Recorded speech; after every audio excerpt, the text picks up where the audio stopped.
everybody, it's Tanya Ryan, and today I'm going to show you guys how I make my chili. But just to let you know, actually it's my sister's recipe. She just has been nice enough to let me share her secret. I have already set up out here all the ingredients that are required to make our famous chili. I'll just be going through the steps and showing everybody, sorry Lucky, while we do it. Usually during the holidays we all get together, and my sister's been so nice and invited us over for Sunday. I'm going to make dinner and we're going to watch football. A little bit later there's going to be a cute little holiday movie, How the Grinch Stole Christmas. We try to keep up with holiday traditions. While you have the ground beef frying, you take 1 pound of lean ground beef and you have it on high, simmering. And you cook that until it's brown. You don't want any raw meat. While this is cooking, I thought I would share with you something that my son told me while it goes along with cooking. A little bit of a joke that my 8-year-old son told me. Why do seagulls fly over the sea? Anybody know? Because if they flew over the bay, they'd be bagels. I know that's a little crazy, but that's an 8-year-old's joke. So, ground beef's just about done, and then we're going to take it in the sink and drain it. We just want to make sure, like I said, that it is all brown. I know that everybody thinks, oh, I know how to make chili, but as you'll see at the end, we do add our own little secret touch to it. Now this is all done, and we're going to take it over to the sink and drain out all the grease so that you don't have any in there mixed in with the sauce. The amount that I'm teaching you guys how to serve typically serves about 6 to 8 people. And we just pour this in here to get all the grease out.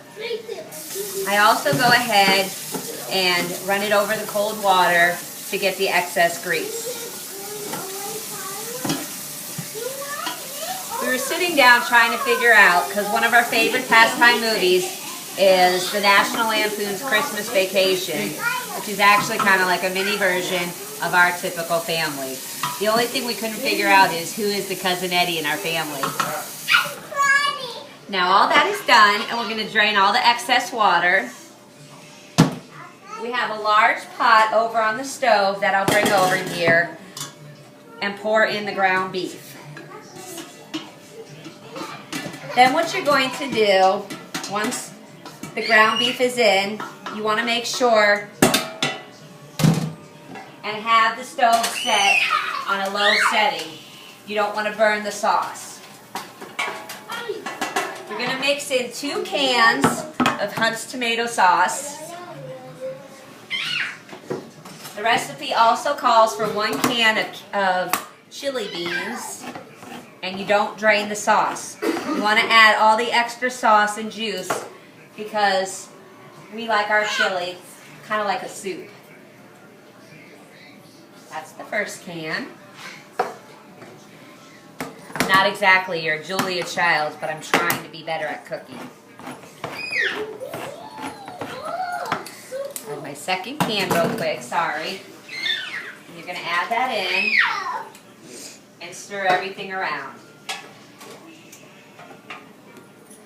Now usually when I make my chili, I actually put it in a crock pot and let it simmer during the day, so that way when I get home from work or doing my errands, it's nice, the house smells good with the aroma, and dinner's ready. Here we have our chili beans, a whole can, like I said, with the sauce in it. And you just add that right in there. Stir everything together. Every time you add an ingredient, you want to stir it up and mix it really good. As long as it's not bubbling, you're okay. You might be able to set it up a little higher if you're cooking it to serve at the time, because it doesn't take too long for the sauce to heat up. Once you've got the ground beef done, that's the main ingredient. You want to make sure it's cooked well. Then we're going to take some salt and pepper and season as desired.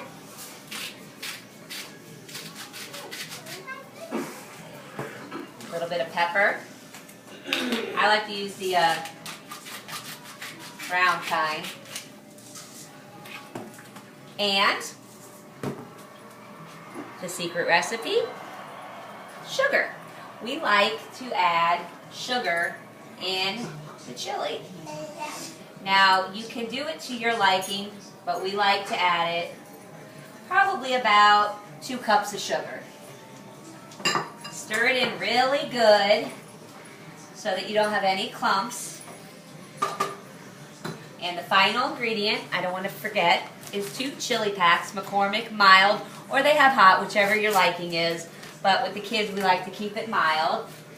You add that in. Sorry.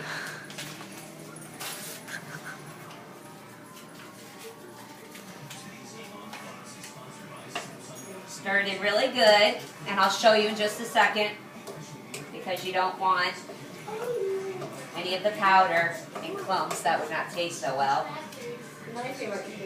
Then you have a nice, easy meal on a Sunday evening, cold evening, with a cup of hot chocolate and a movie. It makes for a great evening. All we do is we make sure we have some soda crackers and some cheese to top it off with. You take some garlic bread, which I've already taken the liberty of cutting up, with a little bit of olive oil. Excuse me. You sprinkle it on the tray. Parmesan cheese. I know I'm not so graceful. Sorry about that.